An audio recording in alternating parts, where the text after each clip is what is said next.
All right, y'all. Let's congratulate Ryan. He deserves it. He fought somebody who was credible. We all thought that it'd be a tougher fight, fighting against somebody like a Fortuna, who's a two-time world champion.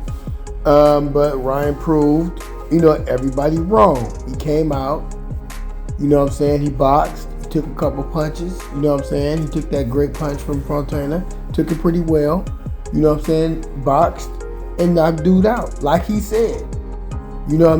Y'all can't complain about Ryan. Y'all can't talk shit about Ryan. Ryan came out. He did what he said he was going to do.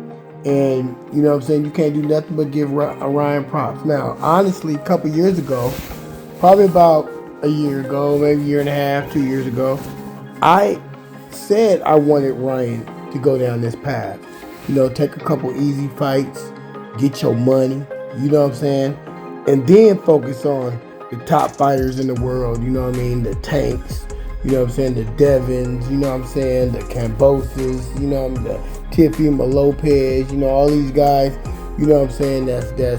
that probably will give Ryan hell in the ring. Don't forget Lomachenko, And now that Ryan, he didn't fight at 135, but he fought at 140, and honestly, Ryan is in my opinion, he's too big to be at 140 anyway. 135 anyway. He's doing his thing now, and I think that's a good weight for him, to be honest with you. 140 looks good on Ryan.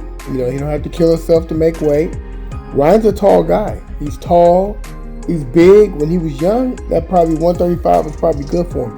The same identical to Devin. Same advice I give to Devin because they're both so similar to me.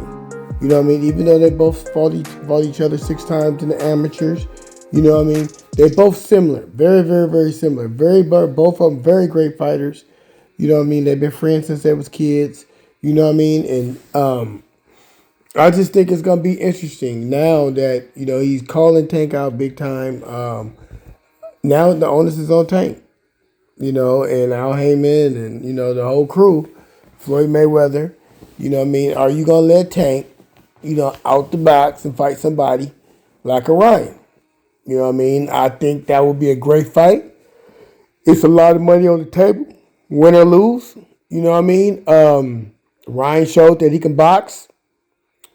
Tank showed you he can box. He can brawl. Tank got a lot of power. So it's going to be a great fight.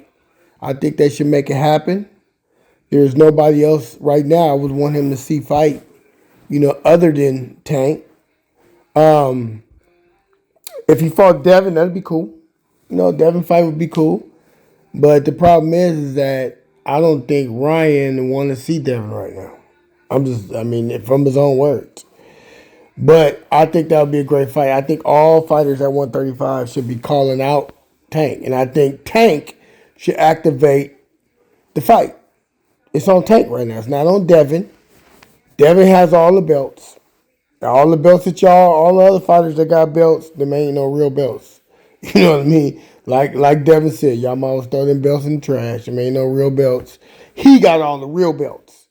So y'all should be calling Devin out. Both of y'all, Tank and Ryan. Ryan should be like, hey, I'm about to fight you next. Then I'm going to fight you. That's how it should be. But this new age boxing, I ain't with it. I'm just not with it. The people who got all the belts, that's who the one control boxing.